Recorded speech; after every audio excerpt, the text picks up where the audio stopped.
Soy Natalia Mejía, nefróloga pediatra, y vamos a hablar de adiposopatía, obesidad y daño renal. Lo primero es contextualizar el impacto que tiene la enfermedad renal crónica tanto en el mundo como en nuestro país. Las cifras globales son alarmantes. 850 millones de personas en todo el mundo padecen de cualquier grado de enfermedad renal crónica y hasta 7 millones de personas están en estadio 5, es decir, que necesitan una terapia de reemplazo renal. En nuestro país, las cifras no son mejores. 9.6% de colombianos padecen de enfermedad renal crónica. Esto equivale casi a 1 millón de personas. Y cuando uno vincula la enfermedad renal crónica y la diabetes mellitus o la hipertensión, esta cifra asciende a casi 5 millones y medio de personas. En estadio 5 están 4.6% de esos 5 millones y medio de personas. Las razones de la enfermedad renal crónica de los adultos en Colombia y en el mundo son básicamente la hipertensión arterial y la diabetes mellitus, que son secundarias en casi su mayoría a tener un índice de masa corporal aumentado, es decir, a la obesidad. Por encima de los 50 años, 5 personas padecen o hipertensión arterial o diabetes mellitus de 100 y de esas 5 personas, 4 son hombres. 25% de los pacientes que padecen de hipertensión arterial o diabetes mellitus y que están vinculados esas etiologías a una enfermedad renal crónica tienen menos de 60 años. Estas causas, hipertensión arterial y diabetes mellitus, son el 80% de las causas etiológicas de la enfermedad renal crónica en los países de ingreso bajo y medio como nuestro país.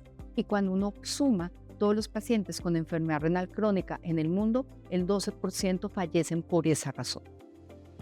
Pero, ¿qué tiene que ver el adipocito con la enfermedad renal crónica?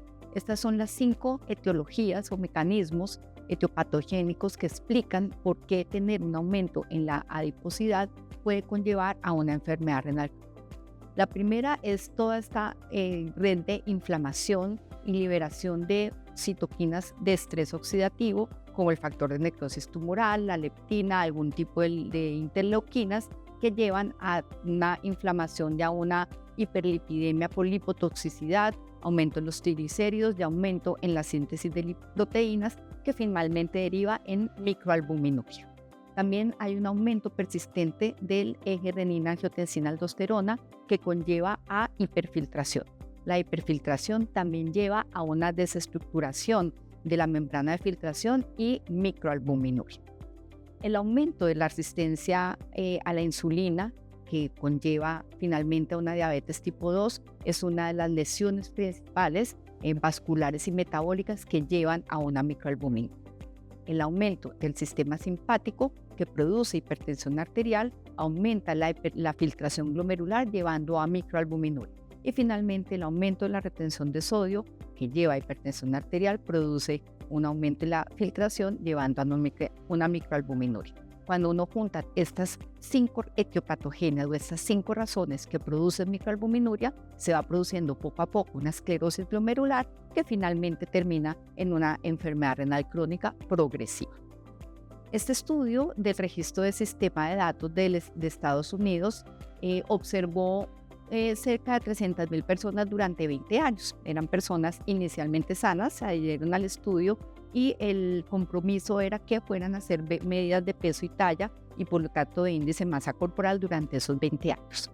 Durante los 8 millones de seguimientos que tuvo esta población, se vio que cuando se cruzaba el índice de masa corporal como variable exclusiva ajustada a edad, sexo, raza, nivel educativo, tabaquismo, antecedente de infarto agudo de miocardio, proteinuria y creatinina basal, el índice de masa corporal alto fue altamente factor de riesgo y altamente asociado para enfermedad renal crónica terminal.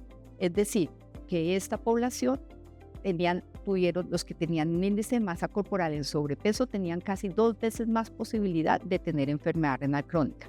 Y cuando llevábamos ese índice de masa corporal a obesidad, la asociación entre obesidad y enfermedad renal crónica subía a 7 veces más. La lesión que comienza con la obesidad y que termina en esta hiperfiltración inicialmente es una lesión por hipervolemia.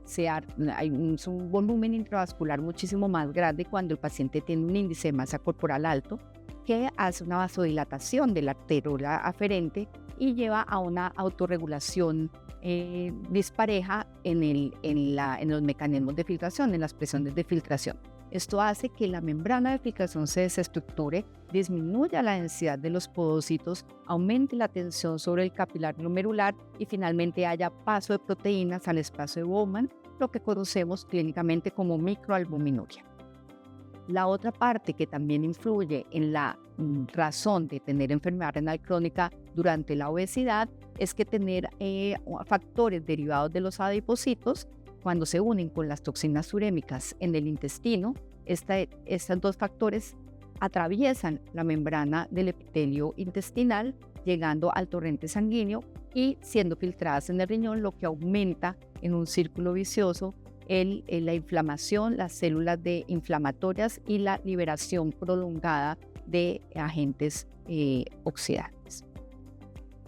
Y finalmente, la última razón para entender por qué la obesidad tiene que ver con la enfermedad renal crónica es esta natriuresis que está en gatillo por la producción de dopamina y L-dopa a nivel gástrico, que hace que tengamos inicialmente una disminución en la expresión del receptor de dopamina a nivel tubular y que tengamos una excreción masiva de sodio urinario.